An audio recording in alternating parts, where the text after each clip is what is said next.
Alors aujourd'hui, chronique un peu spéciale, pas forcément drôle en soi, c'est plus un coup de gueule, parce qu'il faut savoir que pour mes études, j'ai eu l'occasion de bouger un petit peu dans notre beau pays qu'est la France, de voyager dans différentes régions, de conduire dans différentes régions, et donc d'essayer de m'adapter à différents types de conduite. Il faut savoir de base que je suis de région parisienne, je vois déjà les clichés qui arrivent, mais nantais et breton, calmez-vous tout de suite, je vous le dis, vous allez en prendre pour votre grade aussi. Parce que du coup, je me suis posé une question et je voulais avoir l'avis de différentes personnes. Et la question était simple, c'était selon vous, qui en France, quelle région, quel type de personne conduit le plus mal, et selon vous, pourquoi? Voici le premier témoignage. Alors de base, j'allais te répondre la région Île-de-France-Paris. Parce que c'est vraiment cliché, hein. Mais c'est vrai qu'ils conduisent mal. Et puis, j'ai atterri dans le nord. Et alors là, j'ai découvert un autre monde.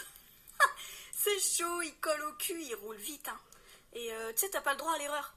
Si tu t'es mis à gauche et que tu devais aller à droite, ben tant pis pour toi, tu traces ta route à gauche, mais tu n'iras pas à droite.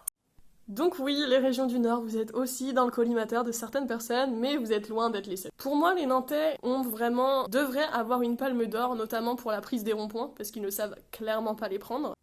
La nantaise, elle reste assez simple. Elle consiste à ne regarder qu'en face de soi, ni à gauche ni à droite, d'enchaîner les ronds-points sans freiner, et Inch'Allah, ça passe. D'ailleurs, petit aparté, je rêve de rencontrer le génie civil qui a fait les routes de Nantes, parce que vous étiez tellement dégoûté de ne pas avoir le Puy du Fou que vous avez décidé de faire 15 ronds-points d'un coup, à la file, pour faire comme si on était dans les montagnes russes, ou c'est comment? Le deuxième témoignage, il est simple. La région qui conduit le plus mal en France. Alors j'avoue que j'aimerais bien partir sur le petit stéréotype des Parisiens, parce que voilà. Alors ça y est, les Parisiens en prennent encore pour leur grade, et après on s'étonne qu'on est de vrais connards avec le reste des régions. Bah faut pas s'étonner les gars. Après elle ajoute... Voilà.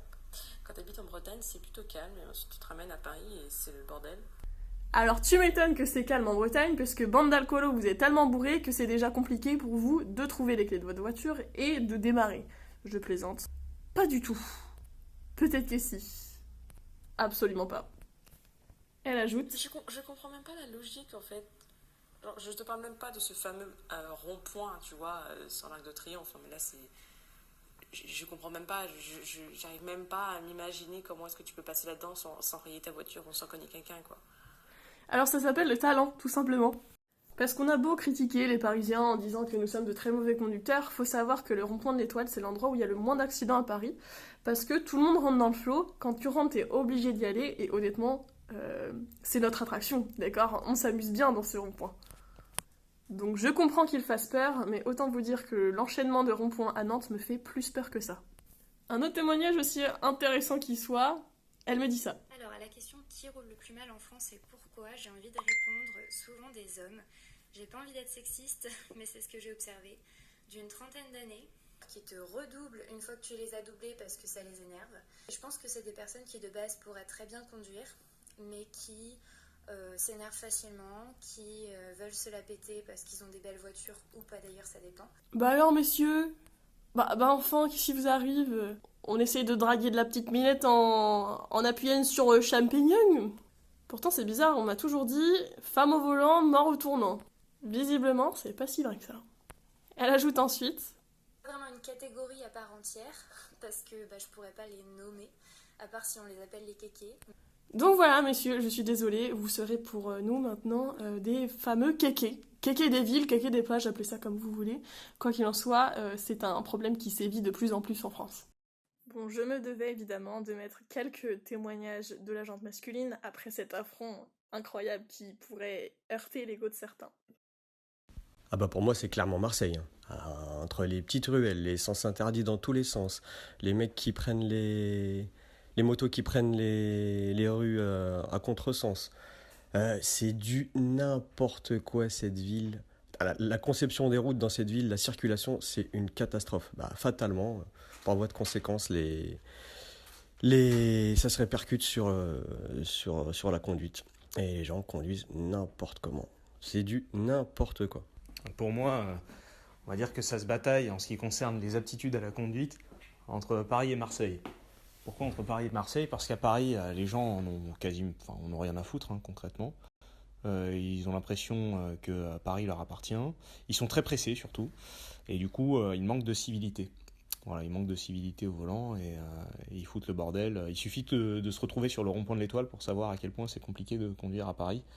Et je pense qu'il y a plein d'accidents qui peuvent se passer à cause de gens pressés, quoi. À Marseille, c'est différent. Le soleil, je pense que ça leur tape un peu sur la tête. Ils sont plutôt à l'aise et ils en ont un peu rien à foutre des règles. Hein, on sait très bien que dans le sud, on s'affranchit un peu des règles. Donc du coup, j'ai fait quelques recherches et je me suis vite rendu compte qu'en effet, les Parisiens sont considérés comme de mauvais conducteurs, bien que ça reste discutable selon moi, car je défendrai ma patrie corps et âme. J'ai aussi trouvé que la région PACA, ce sont de grands fous sur les routes, ça s'explique, mais je veux pas de problème, donc je tairai les raisons pour lesquelles je pense également que ce sont de très mauvais conducteurs. Donc voilà, c'était le nouveau format que j'avais envie de tester cette semaine. À vous de me dire ce que vous en pensez.